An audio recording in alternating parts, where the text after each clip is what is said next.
जय श्री कृष्णा। कैसे हैं आप लोग फ्रेंड्स। आज की चर्चा बेहद महत्वपूर्ण होने जा रही है। आज हम चर्चा करने जा रहे हैं एक ऐसे समय की जो हमारे लिए राजयोग या दुर्योग ये समझना थोड़ा सा मुश्किल हो रहा है, क्योंकि देखिए इसमें समता भी है और विषमता भी है, आवेग भी है, विवेक भी है। काफ़ी सारी चीज़ें इस समय पर आपके साथ चेंज होती हुई दिखाई देंगी। जैसा कि हम सभी लोग जानते हैं, कुंभ राशि में चतुर्ग्रही योग हमको प्रभाव दे रहा था। चतुर्ग्रही योग किन ग्रहों के माध्यम से बना था? राहु, बुध, मंगल और सूर्य के माध्यम से। अब चतुर्ग्रही योग से सूर्य देव निकलकर इस स्थान पर आ गए, यानी कि आपके मीन राशि में लाभ स्थान है आपका, और यहाँ पर पहले से ही विद्यमान है शनि और शुक्र। शुक्र जो हैं यहाँ पर उच्च के हैं। अब ऐसे में आपके जो प्रभाव प्राप्त होने जा रहे हैं वो किस तरीके से रहने वाले हैं, क्योंकि सूर्य जो हैं देखिए आपकी आत्मा के कारक होते हैं, आत्मशक्ति के कारक होते हैं, पिता के कारक होते हैं, आरोग्यता के कारक होते हैं, आपके शासन प्रशासन के कारक होते हैं, अधिकारियों के कारक होते हैं, उच्च पद के कारक होते हैं, नौकरी प्राइवेट हो या गवर्नमेंटेड उसके कारक होते हैं, आपके एकाग्रचित्ता के कारक होते हैं, आपकी प्रतिष्ठा के कारक होते हैं। और देखिए इन सब चीज़ों में आपकी एकाग्रचित्ता, प्रतिष्ठा और आजीविका, ये आत्मशक्ति, ये सारी चीज़ें प्रत्येक मनुष्य को ज़रूरत होती है। और इनका प्रभाव हमको किस तरीके से प्राप्त होने वाला है, क्योंकि ये बहुत अच्छा भी है और थोड़ा सा दुर्योग भी है। क्योंकि सूर्य और शनि की युति जो होती है वो बहुत अच्छी नहीं मानी जाती है ज्योतिष शास्त्र के अंतर्गत, लेकिन यहाँ पर सबसे अच्छी बात ये हो रही है कि मीन राशि से गोचर कर रहे हैं और मीन राशि का स्वामी जो है वो आपके धन भाव में मार्गी होकर बैठा हुआ है। मीन राशि का स्वामी यानी कि मीन राशि जो है एक जल तत्वीय राशि है। एक बहुत बड़े अंगारे पर आप शीतल जल डाल दीजिए, वो शीतल हो जाएगा, उसकी सारी कुंडा समाप्त हो जाएगी। अर्थात जल तत्वीय राशि में जाने पर इनकी जो प्रचंडता है उसमें काफ़ी हद तक कमी आएगी। यह प्रचंडता मात्र आपको 20 to 30% इफेक्ट देती हुई देखी जाएगी, जिसकी वजह से आपको उतनी ज़्यादा निगेटिविटी नहीं आने वाली है जितनी आ सकती थी। लेकिन प्रचंडता तो बनी ही हुई है ना। अब देखिए कभी कभी लोग ऐसे विषम दौर में ही, क्योंकि देखिए जितनी बड़े आपके लाभ के अवसर निकल कर आते हैं उतने ही बड़े आपको संघर्ष भी फेस करने पड़ते हैं। बड़ी चीज़ें आपको छोटी प्रयासों से नहीं प्राप्त होती, तो इसके लिए आपको उतने ही बड़े प्रयास भी करने होते हैं। तो इन्हीं विषमताओं से निकलकर कभी कभी लोग कीर्तिमान स्थापित कर जाते हैं, क्योंकि वो उसी ग्रह के अनुसार कार्य करना प्रारंभ कर देंगे। समय होगा आवेग और विवेक के मध्य में से किसी एक का चुनाव का, क्योंकि सूर्य शनि की विषमता तो बनी हुई है, लेकिन यहाँ पर दो ग्रहों ने काफ़ी ज़्यादा आपके लिए समता भी बनाई हुई है। जैसे कि गुरु के बारे में हमने अभी बताया कि जल तत्वीय राशि है। दूसरा क्या है? शुक्र। शुक्र भी एक सौम्य प्लेनेट है, और सौम्य प्लेनेट होने के साथ शुक्र का जो प्रभाव रहेगा, क्योंकि शुक्र का सामंजस्य सूर्य के साथ भी बहुत अच्छा है और शनि के साथ भी बहुत अच्छा है। अब शुक्र देखिए, अगर सूर्य और शनि मिलकर कुछ यहाँ पर गड़बड़ करते हैं तो उस गड़बड़ यानी बिगड़ी हुई चीज़ में से भी शुक्र, क्योंकि शुक्र ज्ञान विज्ञान अनुसंधान के कारक हैं, शुक्र यहाँ पर ऐसा अनुसंधान करेंगे कि उस बिगड़ी हुई चीज़ में से भी कुछ आपके लिए बड़ा अच्छा निकल कर आ जाए। और यह आपके लिए आवेग विवेक किस किस स्थान पर प्रभावित होने वाले हैं, क्या क्या इनके रिजल्ट हमको प्राप्त होने वाले हैं, जानेंगे वीडियो के माध्यम से। तो बने रहिए हमारे साथ इस वीडियो में, एंड तक बहुत कुछ जानने के लिए मिलेगा। वीडियो बहुत ज्ञानवर्धक होने वाला है। यदि आपके लग्न में 2 नंबर बना हुआ है तो ये राशिफल आपके लिए है। यदि कुंडली में कहीं भी चंद्रमा के साथ 2 नंबर बना हुआ है तो ये राशिफल आपके लिए। कुंडली ना होने की स्थिति में आप इसे नाम राशि से भी देख सकते हैं। यदि अभी तक आपने अपने इस चैनल को सब्सक्राइब नहीं किया है तो प्लीज़ सब्सक्राइब कर लीजिए, वीडियो को लाइक कर दीजिए, चैनल को शेयर कर दीजिए। इससे होगा क्या, आने वाले हर वीडियो की नोटिफिकेशन मिल सकेगी आपको सबसे पहले। एक प्यारा सा कमेंट करना बिल्कुल ना भूलें, कमेंट से हमें बहुत मोटिवेशन मिलता है, हौसला मिलता है, और ये पता चलता है कि आप और क्या जानना चाहते हैं। बहुत महत्वपूर्ण रहने वाला है कि आपके जीवन में किस तरीके की स्थितियां निकल कर आने जा रही हैं।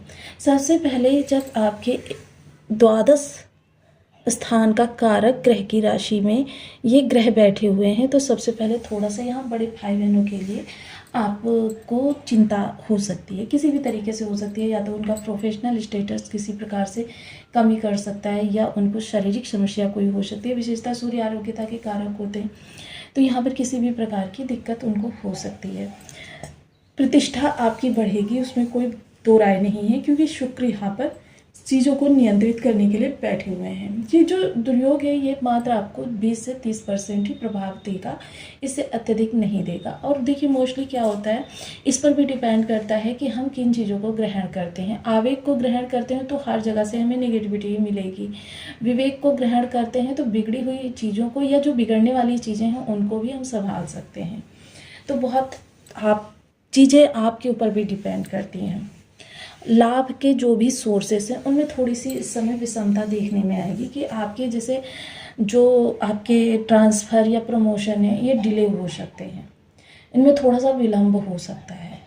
आपका अधिकारी जो है वो आपसे थोड़ा सा रुष्ट हो सकता है, इसके लिए आपको धैर्य के द्वारा ही कार्य को बना सकते हैं।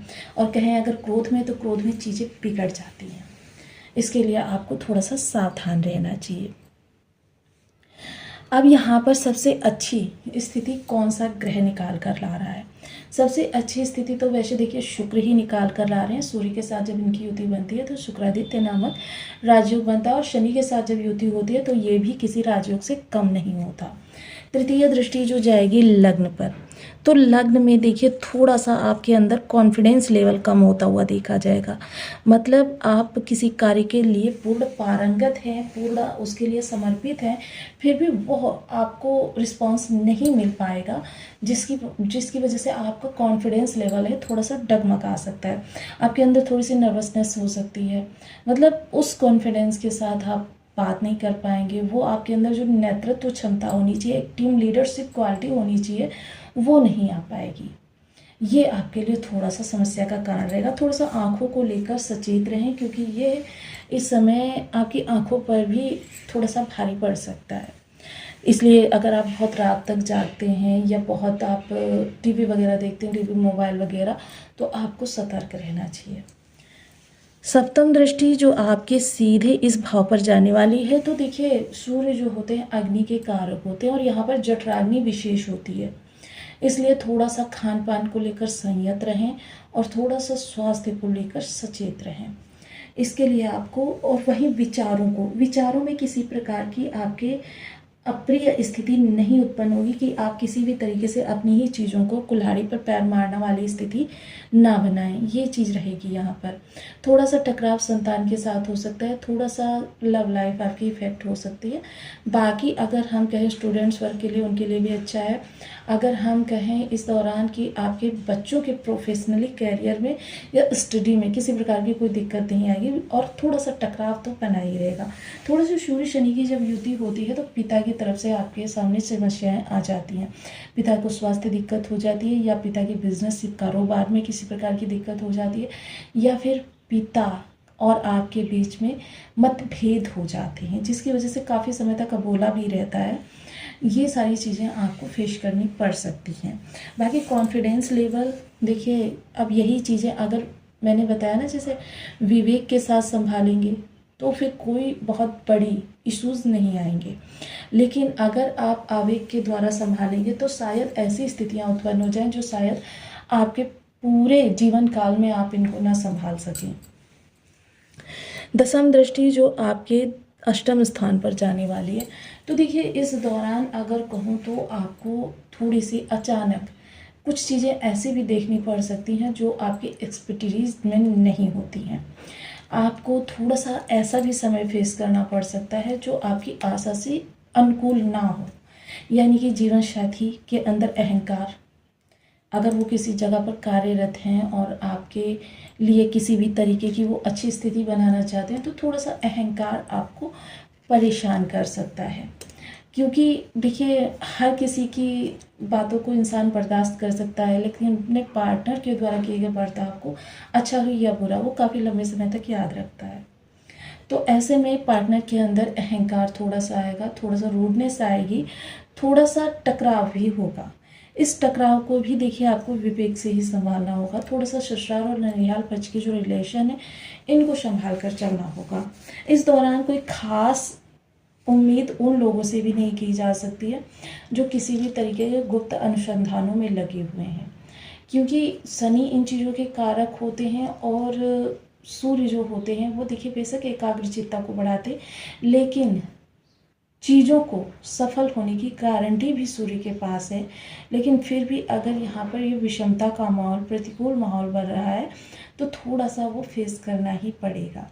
साथ ही साथ ऐसे में देखिए आपको जो ऐसे लोग हैं जो किसी भी तरीके से अपने जीवन में सच्चाई का साथ नहीं छोड़ते, ऐसे लोगों को ज़्यादा लाभ होता हुआ दिखाई देगा। साथ ही साथ देखिए एक चीज़ और, जब हम उपायों को करते रहते हैं तो अगर हमारा नेगेटिव योग भी बन रहा होता है, दुर्योग भी बन रहा होता है, तो वो भी सकारात्मकता में तब्दील हो जाता है, जिसके लिए हमको सदैव उपाय करते रहने चाहिए। कुछ देखिए मैं उपाय आपको ऐसे बताती हूँ जो आप स्नान ध्यान के बाद कर सकते हैं, और कुछ उपाय ऐसे भी बताती हूँ जो अपनी आदत में शुमार करके उस ग्रह की पॉजिटिव एनर्जी को बढ़ा सकते हैं। जैसे अगर स्नान ध्यान की बात करें तो आपको देखिए ओम घड़ी सूर्याय नमः इस बीज मंत्र का 1 माला, 2 माला, 5 माला, 7 माला, 11 माला का जप नियमित अपनी सुविधानुसार करना चाहिए। साथ ही साथ देखिए सूर्योदय से 45 मिनट पहले से लेकर 45 मिनट बाद तक कभी भी आप बिस्तर पर ना रहें, क्योंकि यह समय सूर्य आगमन का होता है। इस दौरान आपको स्नान ध्यान करना चाहिए, पूजा पाठ करनी चाहिए और सूर्य को अर्घ्य देना चाहिए। सूर्य को अर्घ्य देने से क्या होता है, ये प्रत्यक्ष देवता हैं, 3 से 4 दिन में इनके प्रभाव मिलने प्रारंभ हो जाते हैं। अपने हर कार्य को पर्टिकुलर समय पर करने की आदत डालें। देखिए प्रत्येक कार्य नहीं किया जा सकता, लेकिन कुछ कार्य ऐसे हैं जिनको हम नियत समय पर